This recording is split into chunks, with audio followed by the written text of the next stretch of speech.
నమస్తే, welcome to Suman TV. నేను హరిత. Call doctors live phone in కార్యక్రమానికి స్వాగతం.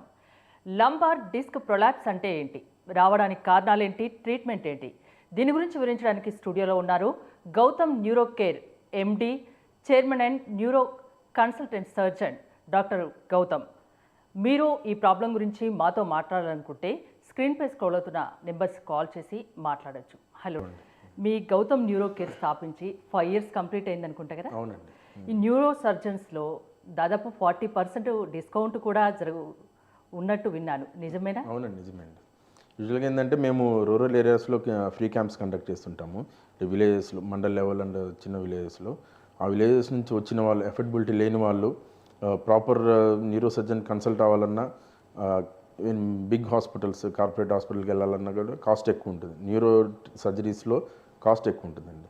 సో అలాంటి వాళ్ళకి మేము 30 to 40% డిస్కౌంట్ చేసి సర్జరీస్ కూడా చేస్తుంటాం. ఈ 5 yearsలో 600 పైచిలకు సర్జరీస్ కూడా న్యూరో సర్జరీస్ కంప్లీట్ చేశారని విన్నాను. అది కూడా మీకు రికార్డు ఉందనుకుంటా? అవునండి. అంటే 600 సర్జరీస్ చేయడమే కాకుండా ఆ సర్జరీస్లో కూడా సక్సెస్ రేట్ కూడా ఎక్కువ ఇచ్చామండి. Almost more than 90% of success rate ఇచ్చాము. ఒకప్పుడు న్యూరో సర్జరీలో 30 to 40% ఉండేది సక్సెస్ రేట్. సో ఎవాల్యుయేషన్లో ఎక్విప్మెంట్స్ రావడము, మంచి టెక్నాలజీ రావడం, ఇప్పుడు సక్సెస్ రేట్ కూడా 70 to 80% వచ్చిందండి. అందరూ ఇస్తున్నారు. సో మేము ఇంకా ఎక్కువగా 90% వరకు సక్సెస్ రేట్ ఇస్తున్నాం దాంట్లో. అంటే 5 yearsలో 50,000 అవుట్ పేషెంట్ అండ్ 2,500 అవునండి ఇన్పేషెంట్ పేషెంట్స్కి మీరు సేవలు అందించారు, అంతేనా?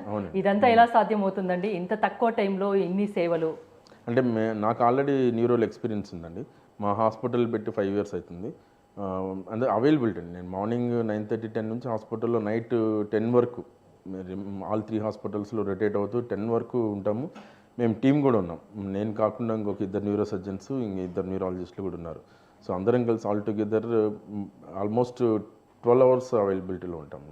నైట్ టైం కూడా ఎమర్జెన్సీ కాల్స్ అటెండ్ అవ్వడం, ఎనీ టైం ఎమర్జెన్సీ సర్జరీస్ చేయడం కూడా ఉంటాం. కాబట్టి క్విక్ రెస్పాన్స్ కాబట్టి ఎక్కువ పేషెంట్స్, అందులో ట్రస్ట్ కూడా ఉంది కదండి. సక్సెస్ రేట్ని బట్టి పేషెంట్స్ కూడా ఎక్కువ మంది పెరిగారు. ఓకే, టాపిక్లోకి వస్తే లంబార్ డిస్క్ ప్రొలాప్స్ అంటే ఏంటండి అసలు? యూజువల్గా లంబార్ డిస్క్ ప్రొలాప్స్ అంటే యూజువల్ కామన్ వర్డ్ అందరికీ సయాటిక్ అనే వర్డ్ వాళ్ళకి అలవాటు ఉందండి. అది లంబార్ డిస్క్ అంటే వాళ్ళు చేసే హెవీ వర్క్స్ వల్ల కానీ, స్పైన్ ఆల్రెడీ వీక్గా ఉన్న వాళ్ళకి కానీ డిస్క్ ఉంటుంది. యూజువల్గా వర్టిబ్రల్ బాడీస్ మధ్యలో ఒక రబ్బర్ లాగా ఉంటుంది డిస్క్. ఆ డిస్క్ అనేది కొంత వెయిట్ని ట్రాన్స్మిట్ చేస్తుంది. మనిషి నడిచేటప్పుడు కానీ, ఏదైనా స్టెప్స్ ఎక్కి దిగేటప్పుడు, కింద కూర్చొని లేచేటప్పుడు బాడీ వెయిట్కున్న అంతా కూడా స్పైన్ ద్వారా ట్రాన్స్మిట్ అవుతుంది. అది కొంచెం కుషనింగ్ ఎఫెక్ట్ డిస్క్లు ఇస్తాయండి. కానీ కొంత లిమిట్ దాటి ఓవర్ స్ట్రెయిన్ చేసినప్పుడు కానీ, ఎక్కువ బరువులు ఎత్తినప్పుడు, ఎక్కువ అంటే మనిషి కూడా ఓవర్ వెయిట్ ఉన్నప్పుడు ఆ డిస్క్ అనేది కొంత వెయిట్ని భరించలేదు. సో ఓవర్ వెయిట్ చేసినప్పుడు కానీ, ఓవర్ స్ట్రెయిన్ అయినప్పుడు యాండ్యులర్ టేర్స్ అయిపోయి మధ్యలో ఉన్న డిస్క్ అనే పార్ట్ అది రప్చర్ అయ్యి బయటకు వస్తుందండి. బయటకు వచ్చిన తర్వాత దానికి సరౌండింగ్స్ ఆ లెవెల్లో ఉన్న నర్వ్ రూట్స్ మీద కంప్రెషన్ కాజ్ చేస్తుంది. ఏజ్ని బట్టి ప్రాబ్లం ఏమన్నా వస్తుందా? ఎవరికైనా రావచ్చు? అంటే ఎవరికైనా రావచ్చు, కానీ యూజువల్గా మిడిల్ ఏజ్లోనే ఎక్కువ వస్తుంది. 30-35 years. ఈ రోజుల్లో సెడెంటరీ లైఫ్ స్టైల్, ఒబేసిటీ, అంటే sitting job, constant sitting job and 2-wheeler travel ఎక్కువ ఉంది కాబట్టి యంగ్ వాళ్ళకు కూడా వస్తుంది. 25 years వాళ్ళకు కూడా వస్తుంది. ఇంకా ఏజ్ పెరిగే కొద్దీ 50 అరౌండ్ 60 yearsకి due to age factor degeneration అవుతుంది. స్పైన్ డీజనరేషన్ అయిపోయి స్ట్రెంత్ కూడా తగ్గిపోతున్నందువల్ల, బోన్ స్ట్రెంత్ కూడా తగ్గిపోతున్నందువల్ల అందులో డిస్క్ అనేది కూడా డ్రై అయిపోతుంది, డీహైడ్రేట్ అయిపోతుంది. సో అప్పుడు ఆటోమేటిక్గా ఏజ్ ఫ్యాక్టర్ వల్ల డీజనరేటివ్ చేంజెస్ వచ్చేసి ఏజ్ వాళ్ళకి కూడా వస్తుందండి. అధిక బరువు వల్ల కూడా ప్రాబ్లం రావచ్చు? అవునండి. మేజర్ ఫ్యాక్టర్ అనేది ఒబిసిటీ, మేజర్ ఫ్యాక్టర్. చాలా హెల్త్ ఇష్యూస్కి ఒబేసిటీ అనేది ఒక కామన్ ప్రాబ్లం అయిపోయింది. దాంట్లో డిస్క్ ప్రొలాప్స్ అనేది, అందుకని ఒబీస్ ఉన్న వాళ్ళు ఎక్స్ట్రా అంటే రొటీన్గా యాక్టివిటీ ఉన్న వాళ్ళకంటే కూడా ఒబీస్ ఉన్న వాళ్ళకి చాలా త్వరగా వస్తుంది డిస్క్ ప్రొలాప్స్. ఎక్కువ ఎక్సర్సైజ్ చేయడం వల్ల కూడా ఈ ప్రాబ్లం రావచ్చు? అవునండి, రావచ్చండి. అంటే ఎక్సర్సైజ్ ఎక్కువ చేయడం వల్ల అంటే ఇంప్రాపర్ టెక్నిక్ వల్ల, సరిగా ఏ లెవెల్లో ఏ స్ట్రెంత్లో వెయిట్స్ ఎత్తాలి, ఎంత లిమిట్లు ఎత్తాలి, అంటే మన లిమిట్ని బట్టి ఎక్సర్సైజ్ చేయాలనేది దానికి టెక్నిక్స్ ఉంటాయి.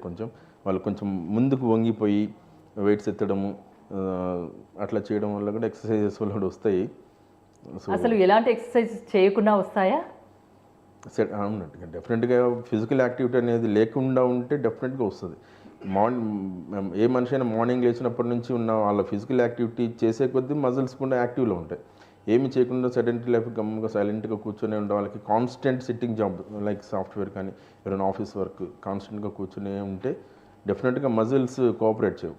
అవి చాలా అంటే అంటే కొంతమందికి అలాంటి పనులు తప్పదు కదండి. కూర్చొని చేసే జాబ్ అంటే ఖచ్చితంగా ఇలా స్టిఫ్గా కూర్చొని చాలా పొద్దు నుంచి సాయంత్రం వరకు అలానే కూర్చుంటారు.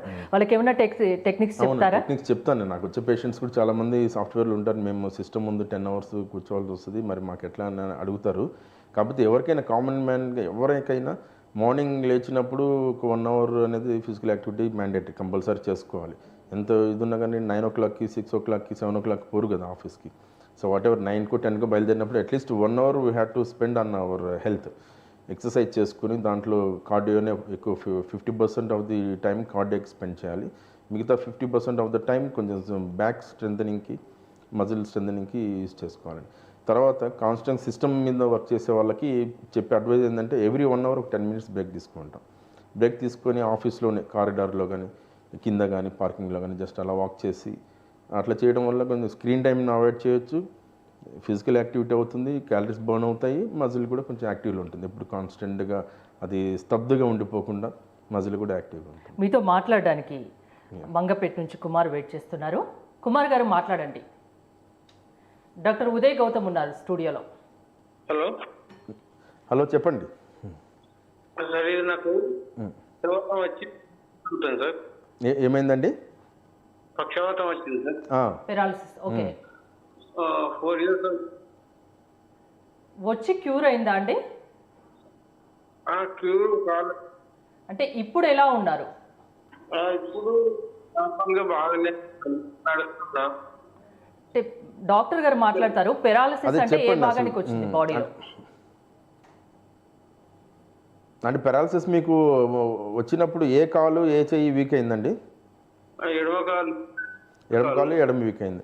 అది 4 years తర్వాత ట్రీట్మెంట్ తీసుకున్నారా? 4 years నుంచి అదే ప్రజెంట్ ఏం ప్రాబ్లం ఉంది? ప్రజెంట్ ఫింగర్ కొంచెం వాయిస్ బ్రేక్ అవుతుంది కుమార్ మీది. సరే ఈ చేతి రావడం లేదు.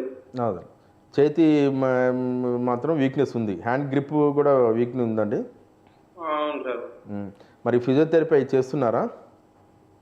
ఫిజియోథెరపీ అయినా ఇది అంటే పెరాలసిస్ వచ్చిన వాళ్ళకి ఇది డిస్క్ ప్రాబ్లం కాదండి, ఇది వేరే. ఆల్రెడీ చేతికి సప్లై చేసే నర్వ్స్ బ్రెయిన్లోనే వీక్ అయి ఉంటాయి. సో దాన్ని మళ్ళీ ఆ పార్ట్ ఆఫ్ ది బ్రెయిన్ వాళ్ళు తీసుకునే ట్రీట్మెంట్ టైంని బట్టి డిసైడ్ అవుతుంది. ఇమీడియట్గా స్ట్రోక్ వచ్చిన ఇమీడియట్గా కానీ ట్రీట్మెంట్ తీసుకుంటే నర్వ్స్ కూడా రీజనరేషన్ స్పీడ్గా కుమార్ 1 year అవుతుందని చెప్తున్నారు కదండి. ఆయనకు క్యూర్ అయ్యే అవకాశం ఉంటుందండి. అంటే దాన్ని మనము ఆ హ్యాండ్ వీక్నెస్ని గ్రేడింగ్ చేస్తాము. ఎంత % ఆఫ్ వీక్నెస్ ఉందనేది చూసుకొని దాని తర్వాత దానికి సంబంధించిన స్ట్రెంథనింగ్ ఎక్సర్సైజెస్ ఫిజియోథెరపీకి సంబంధించిన ప్రాపర్ టెక్నిక్ తోటి చేసుకోవాలి. కొన్ని వెయిట్స్ కూడా ట్రైనింగ్ ఇస్తారు దానికి. అపార్ట్ ఫ్రమ్ దట్ మెడిసిన్స్ కూడా కొన్ని వాడాలి నర్వ్స్ సంబంధించినవి. కాకపోతే రికవరీ ఛాన్సెస్ కొంచెం స్లోగా ఉంటాయి, ఎందుకంటే ఆల్మోస్ట్ 4 years అయిపోయింది కాబట్టి. యూజువల్గా స్ట్రోక్ వచ్చిన వాళ్ళకి వచ్చే వీక్నెస్ ట్రీట్మెంట్ చాలా స్పీడ్గా తీసుకొని చేసుకుంటే ఆల్మోస్ట్ వితిన్ 6 monthsలోనే చాలా రికవర్ అవుతారు. సో డ్యూరేషన్ పెరిగే కొద్దీ స్ట్రోక్ వచ్చిన తర్వాత ఏదైతే వీక్నెస్ ఉంటుందో దాని రికవరీ మొత్తం స్లోగా ఉంటుంది, చాలా స్లోగా ఉంటుంది. కానీ ఇప్పుడు కూడా స్టిల్ ఛాన్స్ ఉంటుందండి వాళ్ళకి రికవరీ. 1 year కాబట్టి ఇంకా ఛాన్స్ ఉంటుంది. ఇప్పటికైనా ఆయన 4 years అంటున్నారు. 4 years బ్యాక్ స్ట్రోక్ వచ్చింది. 4 years వచ్చినా కూడా ఇంకా ఛాన్స్ ఉంటుంది, కానీ ప్రాపర్ ట్రైనింగ్ ఉండాలి. ఆ hand A muscle A group of muscles involve అయినాయి దానికి సంబంధించిన స్ట్రెంథనింగ్ ఎక్సర్సైజ్ చేస్తేనే వస్తుంది.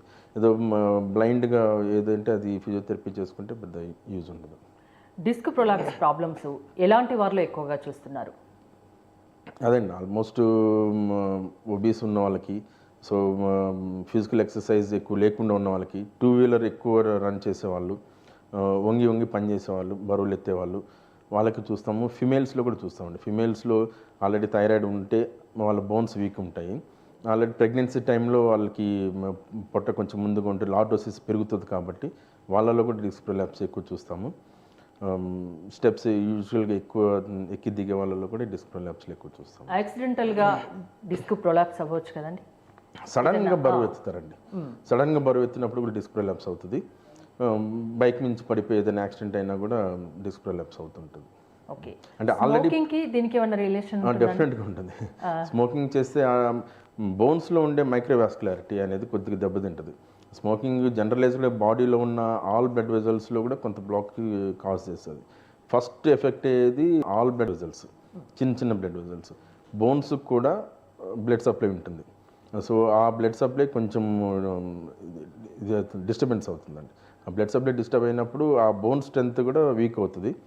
బోన్ స్ట్రెంత్ వీక్ అయితే ఆటోమేటిక్గా అటాచ్మెంట్ డిస్క్ బోన్కి అటాచ్ అవుతుంది కదా, స్పైన్లో ఉన్న వర్టిబ్రల్ బాడీకి, అవి వీక్ అవుతాయి. డెఫినెట్గా ఎఫెక్ట్ అవుతుంది. తిమ్మిర్లు అనేది ఎక్కువసేపు కూర్చుంటే కామన్గా అందరిలో ఉంటుంది దాదాపుగా. అంటే తిమ్మిర్లను కూడా సీరియస్గా తీసుకోవాల్సిన అవసరం ఉందా? దానికి ఈ డిస్క్ ప్రొలాప్స్కి ఏమైనా సంబంధం ఉంటుందా? ఉంటుందండి. అంటే యూజువల్గా ఏంటంటే ఎక్కువసేపు కూర్చొని లేచిన తర్వాత రిలీవ్ అయిపోతే అదేం పెద్ద సీరియస్నెస్ కాదు. మేబీ డిఫరెంట్ రీజన్స్ కూడా ఉండొచ్చు. విటమిన్ B12 డెఫిషియన్సీ ఉండొచ్చు. కాన్స్టెంట్గా ఎక్కువసేపు కూర్చున్నందువల్ల పర్టికులర్ నర్వ్స్, కామన్ పెరియల్ నర్వ్స్ కానీ, గ్లూటల్ రీజన్లో ఉండే నర్వ్స్ కానీ కంప్రెషన్ ఉంటే తిమ్మిర్లు వస్తాయి. కానీ అది లేచి నిలబడి వాకింగ్ చేసినప్పుడు కొంచెం సెట్ అవుతుంది. అలా కాకుండా పెయిన్తో పాటు డిస్క్ ప్రొలాప్స్ పెయిన్ ఎలా వస్తుందంటే సయాటికా అని అంటారు అందరూ. ఈ సయాటికా అన్న డిస్క్ ప్రొలాప్స్ అన్న సేమా అండి మీనింగ్? కాదండి, అది సయాటిక్ నర్వ్ వేరు. సో సయాటిక్ నర్వ్ ఏంటంటే 3-4 నర్వ్స్ జాయిన్ అయ్యి వస్తుంది అన్నారు. సో డిస్క్ ప్రొలాప్స్ అనేది L4 L5 అవ్వచ్చు, L3 L4 అవ్వచ్చు, L5 S1 అవ్వచ్చు. So particular nerve route compress అయితే దానివల్ల వచ్చే పెయిన్ని మనం రాడికులోపతి అంటాం. సయాటిక్ అనే పదం ఇప్పుడు పెద్దగా సైంటిఫిక్గా పెద్ద వాడం మనం. L4 L5 route disc prolapse ఉంటే ఆ రూట్ డిస్ట్రిబ్యూషన్ యూజువల్గా ఆ లెవెల్ ఇన్వాల్వ్ అయితే థైకి కానీ లెగ్ కానీ ఇన్వాల్వ్మెంట్ ఉంటుంది. ఆ డిస్ట్రిబ్యూషన్లో పెయిన్ ఉండడం, ఆ నర్వ్ సప్లై చేసే ఏరియాలో తిమ్మిర్లు రావడం, ముద్దుబారిపోవడం అనేది కూడా ఈ లక్షణం. ఆ దిగాన ఉంటే కాన్స్టెంట్గా ఉంటుంది. మనం కూర్చున్నా, నడిచినా, పడుకున్నా కూడా నమ్నెస్, ఆ తిమ్మిర్లు అనేది కాన్స్టెంట్గా 24 hours ఉంటాయి. అది ఉంటే డిస్క్ ప్రొలాప్స్. డిస్క్ ప్రొలాప్స్ అయితే దీనికి ఏమైనా స్టేజెస్ వైజ్ ఏమైనా ఉంటాయా? గ్రేడ్స్ లాంటివి ఏమైనా ఉంటాయా?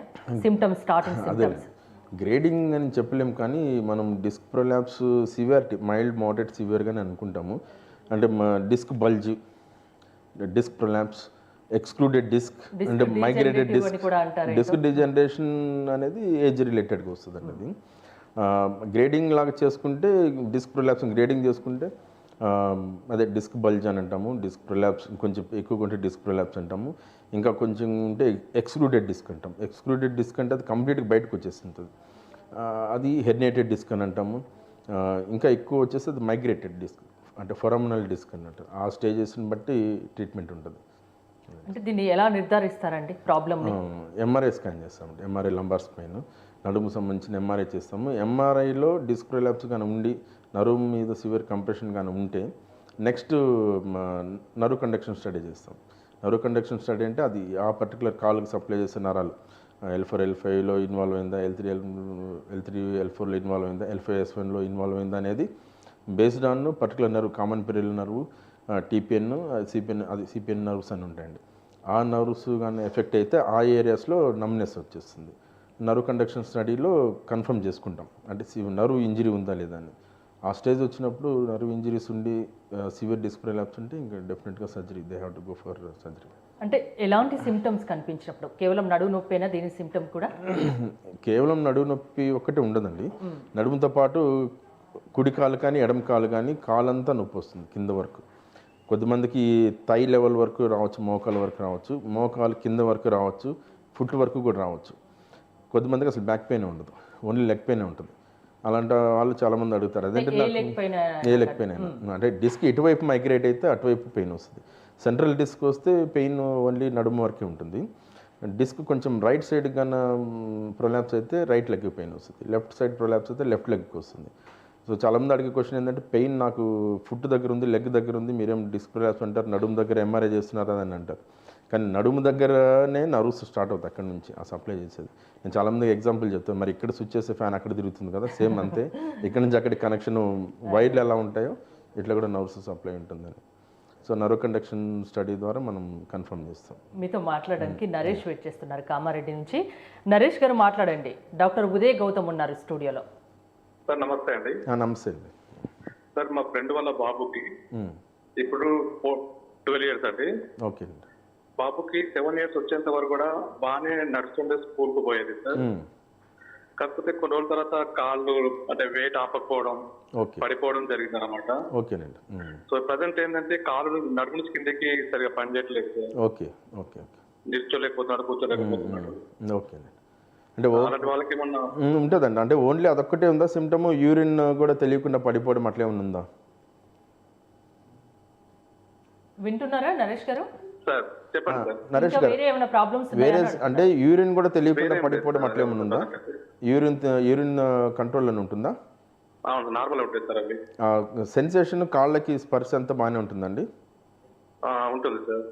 అదేలేండి. అంటే దీంట్లో నిర్ధారణ చేసుకోవాలి. అంత రీజన్ ఎందుకు వచ్చింది అనేది ఎంఆర్ఐ చేసుకోవాలి. ప్రతి స్పైన్ ఇష్యూస్లో కూడా కంపల్సరీ మనం అడ్వైజ్ చేసేది first MRI and next nerve conduction study. So ఇది చెక్ చేసుకొని ఈ చిన్నపిల్లల్లో కూడా నరాలు కొంచెం వీక్ అయ్యేటట్టు ఉంటాయి. దానికి టెథర్డ్ కార్డ్ సిండ్రోమ్ అనేది ఒక రీజను. అండ్ స్పైన్ కంప్లీట్గా కింద వరకు వెళ్ళి కాక్సిక్స్ దగ్గర కానీ L5 దగ్గర కానీ అది అతుక్కుపోయి ఉంటుంది. యూజువల్గా బై బర్త్ అతుక్కుంటుంది కానీ ఎవల్యూషన్లో అది కట్ అయిపోతుంది. కొద్దిమందికి అలానే అతుక్కొని ఉంటుంది. అది టెథర్డ్ కార్డ్ సిండ్రోమ్ అంటాం. అది బేబీ గ్రో అయ్యే కొద్దీ అది స్పైన్ పెరుగుతుంటుంది కానీ అక్కడ అది డిటాచ్ అవ్వదు. సో అది ట్రాక్షన్లోకి వెళ్ళిపోతుంది స్పైన్. మరి దానికి ఏంటండి ట్రీట్మెంట్? అదేనండి, ముందు డయాగ్నోసిస్ కన్ఫర్మ్ చేసుకోవాలి. సిమ్టమ్స్ ఏంటంటే ఆయన చెప్పినట్టు చిన్నప్పుడు బాగానే ఉన్నారు, ఏజ్ పెరిగే కొద్దీ కాళ్ళలో వీక్నెస్ వస్తుందని అంటున్నారు కదా, అదే మెయిన్ సిమ్టమ్. దాంతోపాటు యూరినరీ డిస్టర్బెన్సెస్ కూడా రావచ్చు. యూరిన్ తెలియకుండా పడిపోవడము, యూరిన్ ఇన్ఫెక్షన్స్ రావడము, స్పర్శ తెలియకపోవడము, ఇన్నర్ థైస్లో కానీ లెగ్స్లో కూడా స్పర్శ తెలియకపోవడం అనేది ఉంటుంది. అదొకటి ఎంఆర్ఐ తోటి డయాగ్నోస్ చేసుకున్నాక, కన్ఫర్మేషన్ చేసుకున్నాక నెక్స్ట్ ఉంటుందండి. క్యూర్ ఉంటుంది. అంటే ఒకవేళ సపోజ్ అది టెథర్డ్ కార్డ్ సిండ్రోమే కానీ అయితే సర్జరీ చేయాల్సి వస్తుంది. లంబార్ డిస్క్ ప్రొలాప్స్ కి యూరినరీ ప్రాబ్లమ్స్ కి సంబంధం ఉంటుందా? మీరు అడిగారు కదా మామూలుగా. ఉంటుందండి. యూజువల్గా ఏంటంటే L1 అంటే కార్డ్ ఈక్వెన్ అంటాం. Spinal cord L1 lower body దగ్గర ఎండ్ అయిపోతుంది. అక్కడ నుంచి నర్వ్స్ మాత్రమే బయటకు వస్తాయి, కింద వరకు సప్లై చేసేది. L1, L2 ఏరియాస్లో కానీ డిస్క్ ప్రొలాప్స్ కానీ ఉంటే డెఫినెట్గా యూరినరీ అండ్ బౌల్ మోషన్కి సప్లై చేసే ఏరియాస్లో నర్వ్స్ ఎఫెక్ట్ అవుతాయి. అలాంటప్పుడు వాళ్ళకి యూరినరీ ఇన్కాంటినెన్స్ వస్తుంది. అంటే సడన్గా యూరిన్ హోల్డ్ చేయలేకపోవడము, యూరిన్ తెలియకుండా పడిపోవడం అనేది ఒకటి, మోషన్ రాకపోవడం, కాన్స్టిపేషన్. ఈ రెండు సిమ్టమ్స్ కూడా L1, L2 ఏరియాలో డిస్క్ ప్రొలాప్స్ ఉన్న వాళ్ళకి మేజర్గా ఎక్కువ వస్తాయండి. కొద్దిమందికి L5, S1 ఏరియాస్లో కూడా డిస్క్ ప్రొలాప్స్ ఉంటే ఆ పర్టికులర్ నర్వ్స్ అంటే సాక్రల్ ప్లెక్సస్ అంటాం నర్వ్స్, అవి యూరినరీ బ్లాడర్కి అండ్ బౌల్కి సప్లై చేస్తాయి. అవి కానీ వీక్ అయితే యూరినరీ ఇన్కాంటినెన్స్ సిమ్టమ్స్ వస్తాయి. డిస్క్ ప్రొలాప్స్ ప్రాబ్లం వస్తే మెడిసిన్స్తో కానీ ఫిజియోథెరపీతో కానీ క్యూర్ అయ్యే ఉంటుందా? ఎప్పుడు సర్జరీ అవసరం పడుతుంది? అంటే అది మైల్డ్ స్టేజ్లో, ఇనిషియల్ స్టేజ్లోనే ఉన్నప్పుడు డిస్క్ బల్జీ అండ్ యాన్యులర్ టేర్స్ ఉన్నా కూడా, అండ్ డిస్క్ ప్రొలాప్స్ కూడా మోడరేట్ డిస్క్ ప్రొలాప్స్ ఉన్న ఈ స్టేజ్లో కూడా మనం మెడిసిన్స్ తోటి ట్రీట్ చేయొచ్చు. ఫిజియోథెరపీ కూడా కొంత హెల్ప్ చేస్తుంది. ఫిజియోథెరపీలో అల్ట్రాసౌండ్ థెరపీ అండ్ IFT అంటాము, ఆ therapy and back muscle strengthening exercises ఉంటాయి, cat and camel exercise, leg raising exercise. వాళ్ళంతా ఫిజియోథెరపిస్టులు వాళ్ళు దాన్ని సజెస్ట్ చేస్తారు. కొంత physiotherapy and medical management, further precautions అంటే ఓవర్ వెయిట్ ఉన్న వాళ్ళు వెయిట్ లాస్ అవ్వాలి, బరువులు ఎత్తే వాళ్ళు, వంగి పనిచేసే వాళ్ళు అది తగ్గించుకోవాలి, స్టెప్స్ ఎక్కి దిగడం కూడా తగ్గించుకోవాలి, స్టెప్స్ దిగేది కూడా తగ్గించుకోవాలి. యూజువల్గా డిస్క్ ప్రొలాప్స్ ఉన్న వాళ్ళకి స్టెప్స్ ఎక్కడం కంటే కూడా దిగడమే డేంజర్, అది చాలామందికి తెలియదు. 2 వీలర్ కూడా తగ్గించుకోవాలండి. ఇవన్నీ చేస్తే ఆటోమేటిక్ క్రియేట్ చేసుకోవచ్చు. దిగడం ఈజీ. సో ఎనర్జీ ఎక్కువ స్పెండ్ అవుతుందని దిగుతారు. అండ్ నార్మల్ పర్సన్ దిగొచ్చు, కానీ డిస్క్ ప్రొలాప్స్ ఉన్న వాళ్ళు స్టెప్స్ అవాయిడ్ చేయడం బెటర్, దిగడం కూడా అవాయిడ్ చేయాలి ఎక్కడం కంటే కూడా. డిస్క్ ప్రొలాప్స్ ఉన్న వాళ్ళు ఎప్పుడు మీరు సర్జరీ సజెస్ట్ చేస్తారు? అది సిమ్టమ్స్ ఎక్కువగా ఉండి, అంటే సివియర్ పెయిన్ ఉండి, కాన్స్టెంట్గా రాడిక్యులర్ పెయిన్, ఏదైనా లెగ్కి సివియర్ పెయిన్ ఉండి, నమ్నెస్ తిమ్మిర్లు ఉన్న వాళ్ళకి, అండ్ MRI ఫైండింగ్స్లో డిస్క్ ప్రొలాప్స్ చాలా సివియర్గా ఉండి నర్వ్ రూట్ని కంప్లీట్గా కంప్రెస్ చేసేస్తాయి. అవి MRIలో కనపడవు. అంటే నర్వ్ రూట్స్ కనపడట్లేదు అంటే లేవని కాదు, అవి పుష్ అయిపోయి ఉంటాయి లోపలికి. ఆ స్టేజ్లో ఉన్న వాళ్ళకి అంటే నర్వ్ కండక్షన్ స్టడీలో అబ్నార్మాలిటీస్ ఉన్న వాళ్ళకి ఖచ్చితంగా సర్జరీ అడ్వైస్ చేస్తాం. ఎందుకంటే ఫర్దర్ సర్జరీకి వెళ్ళకపోతే ఫర్దర్ నర్వ్స్ డ్యామేజ్ అయితే అసలు నడవడానికి కూడా ఇబ్బంది అవుతుంది. తర్వాత ఫుడ్ డ్రాప్ వచ్చేస్తుంది. వన్స్ ఫుడ్ డ్రాప్ ఎస్టాబ్లిష్ అయిపోయిన తర్వాత అసలు సర్జరీకి వెళ్ళినా కూడా యూజ్ ఉండదు. సర్జరీలో ఏమైనా ఆప్షన్స్ ఉంటాయా అండి ట్రీట్మెంట్లో? సర్జరీస్లో చాలా ఆప్షన్స్ ఉన్నాయి. అంటే ఓపెన్ సర్జరీస్ ఒకప్పుడు ఎక్కువ చేసేవాళ్ళమి. ఇప్పుడు కొంచెం మినిమల్ ఇన్వాజివ్ స్పైన్ సర్జరీస్ కూడా వచ్చాయండి ఇప్పుడు. యూజువల్గా ఏంటంటే అవి మిడిల్ ఏజ్ వాళ్ళకి అంటే clear cut single level disc prolapse ఉన్న వాళ్ళకి ఎక్కువ అడ్వైస్ చేస్తాం. దాంట్లో మైక్రోస్కోపిక్ డిస్కెక్టమీ ఒకటి. మైక్రోస్కోపిక్ డిస్కెక్టమీలో ఇంటర్లామినార్ అప్రోచ్ వెళ్తాము. పైన అంటే బోన్ కట్ చేయకుండా, బోన్ అండ్ మజిల్స్ కూడా కట్ చేయకుండా జస్ట్ ఓన్లీ స్ప్లిట్ చేస్తాము. బోన్ కూడా జస్ట్ ట్రిమ్ చేస్తాము. స్పేస్ని ఐడెంటిఫై చేసి ఆ స్పేస్ నుంచి డిస్క్ తీసేస్తాము. అది ఇప్పుడున్న ఈజీ ఆప్షన్ ఏంటండి అసలు?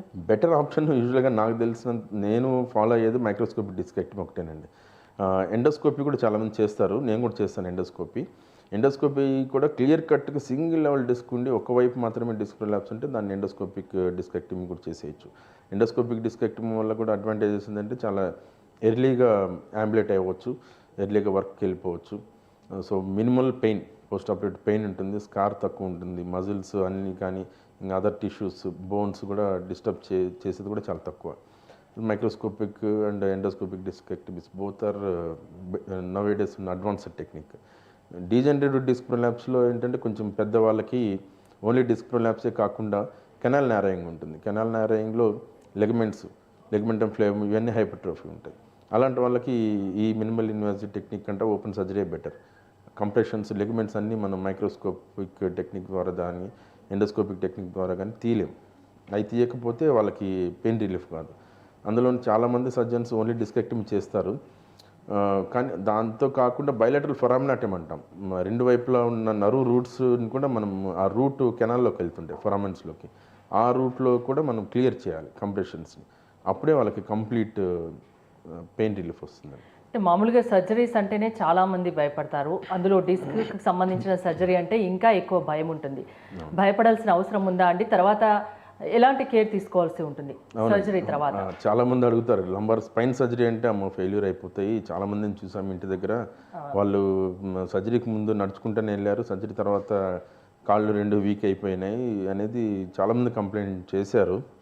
సర్జరీకి వెళ్ళాలన్నా కూడా భయపడ్డారు. కాకపోతే ఏంటంటే అది సర్జరీ చేసే సర్జన్ బట్టి ఉంటుంది. సర్జన్ చూస్ చేసుకోవాలి, అది కూడా జస్ట్ కామన్ పీపుల్కి అంత ఐడియా ఉండదు.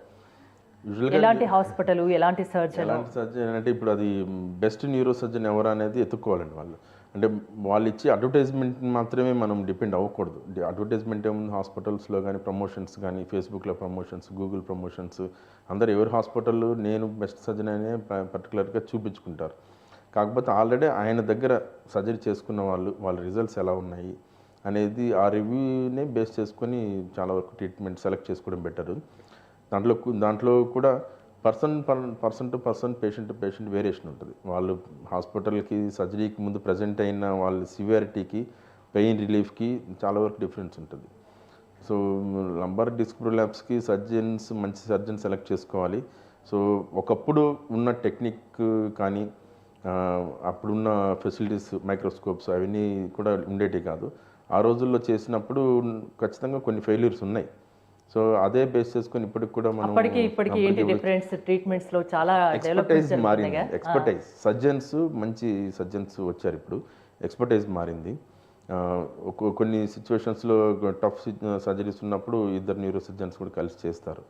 వాళ్ళు చేసినప్పుడు డిస్కషన్ కూడా ఉంటుంది. కొంచెం నర్వ్ రూట్స్ కూడా డీకంప్రెస్ చేయాలి. నర్వ్ రూట్స్ డీకంప్రెస్ చేయకుండా ఓన్లీ డిస్క్ మాత్రమే తీసినందువల్ల 100% రిలీఫ్ కంప్లీట్గా తీసేయడం కూడా ఉంటుందా అండి? ఉంటుంది, కంప్లీట్ తీసేయాలండి. ఎప్పుడు అవసరం పడుతుంది? ఎప్పుడైనా అంటే western culture, western techniques books చెప్పేటి ఏంటంటే ఏదైతే మైగ్రేటెడ్ డిస్క్ వచ్చిందో అది తీసేస్తే చాలు అని చెప్తారు. దానికి ఏమైనా ఇంప్లాంట్స్ ఉంటాయా మళ్ళీ? ఉంటాయండి. అదే ఇప్పుడు ఏదైనా ఒక డిస్క్ మైగ్రేటెడ్ డిస్క్ వరకే తీసే చాలు అని వాళ్ళు చెప్తారు. కాకపోతే మళ్ళీ ఆల్రెడీ లోపల మిగిలిపోయిన డిస్క్ కూడా ఫర్దర్గా వచ్చే ఛాన్స్ ఉంటుంది కదా. యూజువల్గా మనలాంటి డెవలపింగ్ కంట్రీస్లో రిపీటెడ్గా మళ్ళీ సర్జరీకి వెళ్ళలేరు, కాస్ట్ ఒకటి. సో లైఫ్ వాళ్ళు లీవ్ పెట్టుకుని అన్ని రోజులు ఉండలేరు. కాబట్టి నాకు తెలిసినంత వరకు నేను I adapt my own technique. Books కంటే కూడా నేను కంప్లీట్ డిస్క్ తీసేస్తానండి. కంప్లీట్ డిస్క్ తీసేసి నర్వ్ రూట్స్ని కూడా కంప్లీట్ ఫ్రీ చేస్తాం. నేను వాళ్ళకి ఫ్యూచర్లో కూడా పెద్ద నార్మల్గా లీడ్ చేయొచ్చు లైఫ్ని, ఇంకేమైనా ప్రాబ్లమ్స్ ఏమైనా వస్తాయి? నార్మల్గా లీడ్ చేయొచ్చు. మీరు అడిగిన క్వశ్చన్ నెక్స్ట్ ఇంప్లాంట్స్ ఏమైనా పెడతారా అనేది. ఒకవేళ జాయింట్స్ కానీ వీక్ ఉంటే స్పాండలోలిస్థిసిస్ అంటాము, స్పాండలోలైసిస్ కానీ లిస్థిసిస్ కానీ ఉంటే జాయింట్స్ ఖచ్చితంగా పెడికల్ స్క్రూస్ వేస్తాం. పై లెవెల్కి కింద లెవెల్ ఉన్న వర్టిబ్రల్ బాడీస్కి కూడా జాయింట్స్ వేస్తుంటాం, పెడికల్ స్క్రూస్ వేస్తాం. నెక్స్ట్ ఇంకొక క్వశ్చన్ ప్రతి ఒక్కళ్ళు చాలామంది అడిగింది, అంటే ఇప్పుడు అందరూ యూట్యూబ్లో చదువుకునేస్తారు, ఫేస్బుక్లో అండ్ గూగుల్లో చదువుకుని వస్తారు. ఆ డిస్క్ తీసేస్తారు కదా, ఆ డిస్క్ స్పేస్లో మరి ఏంటి అని అంటారు. యూజువల్గా అయితే ఏం పెట్టించుకోరు, ఒకప్పుడు ఏం పెట్టేవాళ్ళం కాదు. ఇప్పుడు ఏంటంటే అది లంబార్ లార్డోసిస్ మెయింటైన్ అవ్వడానికి అక్కడ బనానా కేజెస్ అని వచ్చాయి ఇప్పుడు. అది పెట్టుకోవచ్చు. బనానా కేజెస్ అంటే ఆ స్పేస్లో కరెక్ట్గా ఇంప్లాంట్ పెడతాం, titanium implants. Lumbar lordosis maintain అవుతుంది. దానివల్ల ఖచ్చితంగా అడ్వాంటేజ్ కొంత ఉంటుంది. దాని పైన డిస్క్ కానీ కింద డిస్క్ కూడా ఎఫెక్ట్ కాకుండా నార్మల్ అలైన్మెంట్ మెయింటైన్ అవుతుంది. వన్స్ సర్జరీ చేసుకున్నాక అంటే లైఫ్లో మళ్ళీ ఎప్పుడైనా ప్రాబ్లం తిరగబెట్టే అవకాశం ఏమైనా ఉంటుందా? చాలా ఉంటుంది, చాలా ఉంది. సర్జరీ అయిపోయిన వెంటనే అది పర్మనెంట్ సొల్యూషన్ కాదు. అది permanent settlement, one time settlement కాదు. హెల్త్ విషయంలో కానే కాదు. ఒకసారి డిస్క్ ప్రొలాప్స్ ఎందుకు వస్తుంది? Already you're in risk factor. మీకు రిస్క్ ఫ్యాక్టర్ ఉండబట్టే వచ్చింది. హెవీ వెయిట్ వల్లనో లేకపోతే వర్క్ వల్లనో ఇంకా అదర్ రీజన్స్. ఆల్రెడీ ఇన్హెరెంట్గా బాడీ వీక్గా ఉండి, బోన్స్ వీక్గా ఉండి, థైరాయిడ్ ఉండి ఎన్ని ఉన్న వాళ్ళకే వస్తాయి. ఈ రిస్క్ ఫ్యాక్టర్స్ వల్ల L4, L5 ఎగ్జాంపుల్ ఒకటి వచ్చింది అనుకుందాం డిస్క్, అది సర్జరీ చేసేస్తాము. మరి దానిపైన డిస్క్ కూడా ఉంటుంది కదా, L3, L4 ఉంటుంది, కింద L5S1 ఉంటుంది. వాటిని కూడా కాపాడుకోవాలంటే ఫర్దర్ ఆఫ్టర్ సర్జరీ కొన్ని ప్రికాషన్స్ తీసుకోవాలి. అది లైఫ్ లాంగ్ కంపల్సరీ తీసుకోవాలి. మన లిమిటేషన్స్ తెలియాలి. మన లిమిటేషన్ కంటే కూడా ఓవర్గా వెయిట్స్ ఎత్తడం, అవర్స్ టుగెదర్ బండి మీద వెళ్తూ ఉండడము, కింద కూర్చొని లేగడం, ఇట్లాంటివన్నీ ఆల్మోస్ట్ లైఫ్ లాంగ్ పర్మనెంట్గా అది ఆపుకోవాలి. నార్మల్ యాక్టివిటీ అన్ని చేసుకుంటూ ఫిజికల్ యాక్టివిటీ, ఎక్సర్సైజ్ అనేది కంపల్సరీ. ఈవెన్ ఆఫ్టర్ సర్జరీ కూడా ఒక లిమిటెడ్గా కొంత చేస్తూనే ఉండాలి. అవి చేసే కొద్దీ బ్యాక్ మజిల్స్ కూడా స్ట్రెంథన్ అవుతాయి, అవి సపోర్ట్ ఇస్తాయి, ఫర్దర్గా డిస్క్ ప్రొలాప్స్ అవ్వకుండా కూడా ఆపుతాయి. ప్రెగ్నెన్సీ లేడీస్లో ఈ ప్రాబ్లం వచ్చే అవకాశం ఏమైనా ఉంటుందా అంతకుముందు లేకుండా? ఉంటుందండి, ఖచ్చితంగా. చాలామంది వస్తారు ప్రెగ్నెన్సీ తర్వాత, ఇమీడియట్గా ఆఫ్టర్ ప్రెగ్నెన్సీ. ఎందుకంటే వాళ్ళకి 9th మంత్ అట్లా వచ్చేటప్పటికి లార్డోసిస్ పెరిగిపోతుంది, బరువు పెరిగిపోతారు వాళ్ళు, వెయిట్ కూడా పెరుగుతారు, యాక్సియల్ స్కెలిటన్ డిగ్రీస్ డైరెక్షన్స్ కూడా మారుతాయి. కాబట్టి డిస్క్ ప్రొలాప్స్ ఈజీగా వస్తాయి వాళ్ళకి. ఏంటంటే ఒకవేళ సిజేరియన్ సెక్షన్ సర్జరీకి వెళ్ళినప్పుడు స్పైనల్ అనస్థీషియా ఇచ్చినప్పుడు కూడా కొంచెం నీడిల్ ఇది చేస్తారు కదా, స్పైనల్ ట్యాప్ చేసినప్పుడు కొంత వీక్ అవుతారు వాళ్ళు. ఆల్రెడీ న్యూట్రిషన్ అంతా బేబీ తీసేసుకుంటుంది కాబట్టి న్యూట్రిషనల్ డెఫిషియన్సీస్ కూడా కొంత కంట్రిబ్యూట్ చేసి ప్రెగ్నెన్సీ తర్వాత చాలామందికి డిస్క్ ప్రొలాప్స్లు వచ్చినాయి. వాళ్ళకు కూడా సివియారిటీని బట్టి మెడికల్ మేనేజ్మెంట్ లేదంటే సర్జరీ అడ్వైస్. డిస్క్ ప్రొలాప్స్ అనేది ప్రమాదకరమా అండి? ఏమన్నా ఎమర్జెన్సీకి ఎందుకు వస్తుందా? ఇదేమన్నా నెగ్లెక్ట్ చేయడం వల్ల? అంటే సివియారిటీని బట్టి ఉంటుందండి, ప్రమాదమే. అంటే డిస్క్ ప్రొలాప్స్ అంటే అది లైఫ్ స్టైల్ మొత్తము ఇరిటేట్ చేస్తుంది కదా, ఏ పని చేయలేరు. Pain, nerve pain, muscle pain, bone pain కంటే కూడా నర్వ్ పెయిన్ చాలా సివియర్గా ఉంటుంది. ఆ డిస్ట్రిబ్యూషన్లో చాలా పెయిన్ ఎక్కువ ఉన్నప్పుడు ఇరిటేషన్లో ఉంటారు, వాళ్ళ లైఫ్ కూడా అంత ప్రొడక్టివ్గా ఉండదు. అలాంటప్పుడు వాళ్ళు ఇమీడియట్గానే సర్జరీకి వెళ్ళాలి. వెళ్ళకపోతే నర్వ్ వీక్ అయిపోతుంది. నర్వ్ వీక్ అయితే ఫుడ్ డ్రాప్ వచ్చేస్తుంది. ఫుడ్ డ్రాప్ వస్తే ఆటోమేటిక్ ఇంకా లైఫ్ లాంగ్ అలా కుంటుకుంటూ నొప్పి, మళ్ళీ ఒక పక్క మళ్ళీ కుంటుకుంటూ నడవడం, ఇలాంటివన్నీ ఉంటాయి కదా. అంటే అంత ప్రమాదం ఉండదు కానీ కొంత లైఫ్ స్టైల్లో చేంజెస్ అయితే ఖచ్చితంగా వస్తాయి. అంటే రాకుండా, ఈ ప్రాబ్లం రాకుండా తీసుకోవాల్సిన జాగ్రత్తల గురించి ఏమైనా చెప్తారా? రాకుండా తీసుకోవాలంటే డెఫినెట్గా ఒక ఏజ్ వచ్చిన తర్వాత మన లిమిటేషన్స్ తెలుసుకొని, మనం ఇంకా చిన్నపిల్లలాగా కాదు, 30-35 ఇయర్స్ వచ్చిన తర్వాత చిన్నపిల్లలాగా కాదని చెప్పి ఇష్టం వచ్చినట్టు వెయిట్స్ ఎత్తకుండా, సిటీలో అంటే ఎక్కడో మియాపూర్ నుంచి ఉన్న వాళ్ళు ఎల్బీ నగర్కి కూడా బండ్లు వేసుకుని వెళ్ళిపోయి ఆఫీసులకి, అట్లా చేయకుండా మెట్రో వెళ్ళిపోవచ్చు కదండి. టైం సేవ్ అవుతుంది, హెల్త్ సేవ్ అవుతుంది. అలాంటప్పుడు 2 వీలర్ కొంచెం తగ్గించుకోవాలి. Within half an hour avoid చేయడం బెటర్. అది చేసుకొని బ్యాక్ మజిల్ స్ట్రెంథెనింగ్ ఎక్సర్సైజెస్ మాత్రం అప్పుడప్పుడు చేసుకుంటూ ఉండాలి. వాకింగ్ అనేది చేసుకోవాలి. బ్యాక్ మజిల్స్ని కొంచెం స్ట్రెంథెనింగ్గా పెట్టుకోవాలి. Swimming is the best option. కొన్నిసార్లు కొద్దిమందికి బ్యాక్ మజిల్స్ కొంచెం స్ట్రాంగ్గా ఉంటాయి, డిస్క్ ప్రొలాప్స్ని ఫర్దర్గా ప్రివెంట్ చేయకుండా ఆపుతాయండి. జెనెటిక్గా కూడా ఏమైనా రావచ్చా అండి ప్రాబ్లం? ఏమైనా డిస్క్ ప్రాబ్లమ్స్ ఏమైనా? జెనెటిక్ ఏమి ఉండదు దీంట్లో. డిస్క్ ప్రొలాప్స్లు జెనెటిక్గా ఉండవు. ఒకవేళ డిస్క్కి సంబంధించిన అంటే నర్వ్ రూట్స్ సంబంధించిన, స్పైనల్ కార్డ్ సంబంధించిన ట్యూమర్స్ కానీ ఇట్లాంటివి ఏమన్నా జెనెటిక్గా ఉంటాయి కానీ డిస్క్ ప్రొలాప్స్ అనేది జెనెటిక్గా ఉండదు. కాకపోతే డిస్క్ ప్రొలాప్స్ మదర్కి వచ్చి మళ్ళీ కూతురికి కూడా వచ్చింది, మా అమ్మాయికి కూడా వచ్చింది, నాకు ఉంది అని అంటే ఇంట్లో ఉన్న యాక్టివిటీని బట్టి ఉంటుంది. కొన్నిసార్లు మదర్కి థైరాయిడ్ కానీ ఉంటే డాక్టర్కి కూడా థైరాయిడ్ కానీ ఉంటే ఏదర్ Thyroid, diabetes ఇలాంటివి రావచ్చు కానీ ఇది రాదు. డయాబెటీస్ ఉంటే ఆటోమేటిక్గా స్పైన్ వీక్ అవుతుంది కదా, స్పైన్ వీక్ అయితే డిస్క్ ప్రొలాప్స్ వస్తుంది. సో అలా రిలేషన్ ఉంటుంది కానీ డైరెక్ట్గా డిస్క్ ప్రొలాప్స్ అనేది జెనెటిక్గా అయితే ఉండదు. గౌతమ్ న్యూరో కేర్లో ఎలాంటి సర్వీసెస్ అవైలబుల్గా ఉన్నాయి? అదేనండి, స్పైన్కి సంబంధించిన ఆల్ సర్జరీస్ చేస్తాము.